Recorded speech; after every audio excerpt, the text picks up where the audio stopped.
ndio? Sema 98.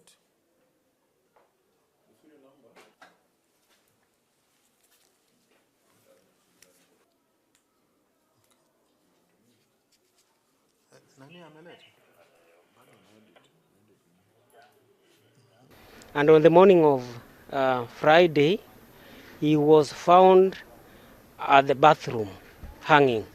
So immediately we were able to send a rapid response team to the station.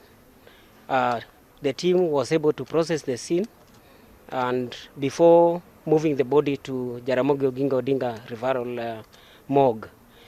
The investigations is ongoing, and in due course we are going to do a post-mortem to assist us in concluding the case, as in to confirm whether it was a case of suicide or there was malice.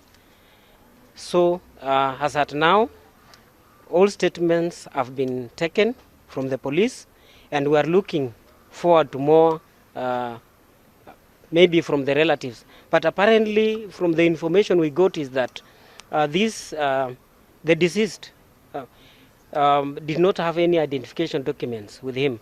Neither are the relatives known. So, but we are working on it to search for the relatives of that gentleman.